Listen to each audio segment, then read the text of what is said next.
Hello बच्चों, चलिए प्रश्न को पढ़ते हैं।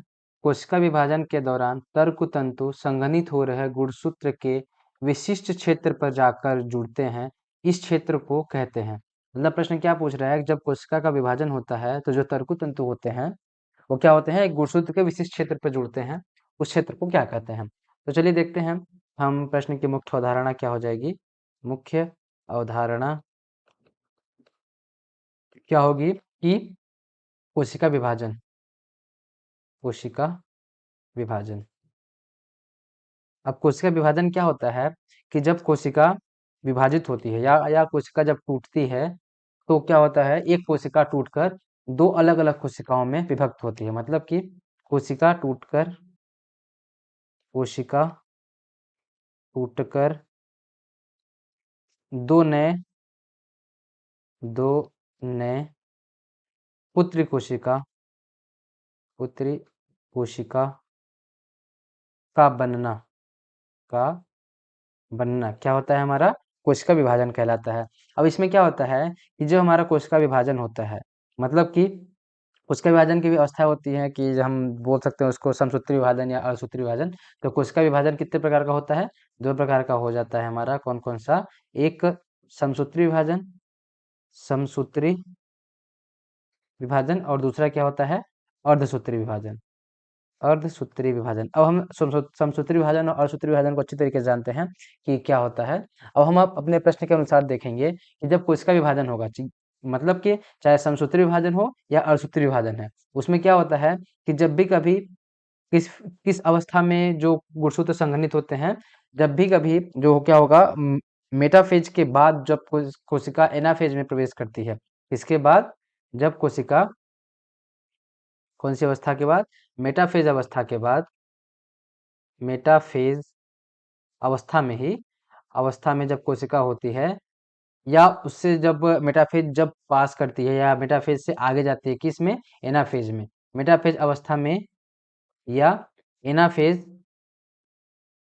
एनाफेज की शुरुआती अवस्था में, शुरुआत में क्या होता है कि चित्र से समझते हैं कि क्या होता है इसमें। जैसे कि अगर कोई कोशिका है जो कि विभाजित हो रही है, तो उसमें क्या होगा कि जो गुणसूत्र, जैसे ये गुणसूत्र है, तो इसमें क्या होगा, इस गुणसूत्र में, कि इसके गुणसूत्र के एक जो विशेष बिंदु होते हैं, जैसे हम दो गुणसूत्र को लेकर समझेंगे कि ये जैसे दो गुणसूत्र, ये कोशिका विभाजित हो रही है, इसमें क्या होगा, इधर अगर जंतु कोशिका हुई तो इधर क्या हो जाएगा हमारा सेंट्रोमेर, सेंट्रियोल।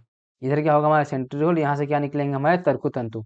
तो जो ये तर्कु तंतु होते हैं वो कहाँ जाके मिलेंगे, हम काइनेटिक कोर। ये क्या है हमारा, यहाँ पे काइनेटिक कोर होता है, यहाँ से क्या होगा, तर्कु तंतु निकलेगा और कहाँ जाके जुड़ जाएगा, काइनेटिक कोर पे जाके जुड़ जाएगा। तो ये किस अवस्था में होता है, या तो मेटाफेज अवस्था में हो जाता है या एनाफेज की शुरुआती अवस्था में।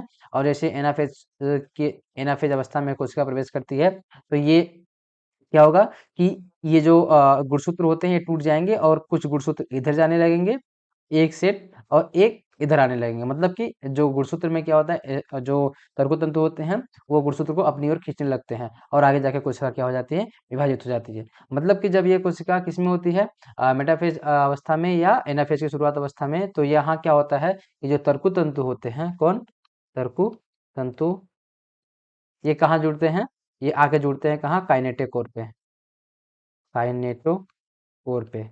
अब काइनेटोकोर क्या क्या होता है कि यह जो गुणसूत्र का केंद्र बिंदु होता है, जहाँ पे गुणसूत्र का संकीर्णन होता है या केंद्र बिंदु बोल सकते हैं, वहां पे क्या होता है, एक संरचना होती है। यह क्या होती है, यह एक संरचना होती है, संरचना होती है जो क्या करती है कि तर्कु तंतु को जुड़ने का स्थान प्रदान करती है। क्या करेगी, यह तर्कु तंतु को जुड़ने का क्या करता है, स्थान प्रदान करती है। यहाँ पे तर्कु तंतु जुड़ता है, जिसकी वजह से हमारा जो कोशिका विभाजन की प्रक्रिया होती है वो आसानी से चलती है, और इसके बाद क्या होता है, हमारे टीलोमेयर की तरफ ये कोशिका आगे बढ़ जाती है, टीलोमेयर अवस्था की तरफ। अब हम देखते हैं अपने विकल्प को और सही उत्तर चुनेंगे। तो हमारा पहला विकल्प क्या है, क्रोमोमियर। यह नहीं होगा क्योंकि यह एक वर्णकणिका होती है। अब ये क्रोमोसेंटर, क्रोमोसेंटर नहीं होगा क्योंकि क्रोमोसेंटर अलग ही वर्ड है। और सेंट्रियोल, सेंट्रियोल नहीं होगा क्योंकि यहाँ से क्या होता है, हमारे जो तर्कु तंतु होते हैं वो निकलते हैं, तर्कु तंतु का प्रारंभन यहाँ से होता है। क्या होता है? तर्कु तंतु का प्रारंभ, प्रारंभन स्टार्ट होता है यहाँ पे, तर्कु तंतु बनना शुरू होते हैं।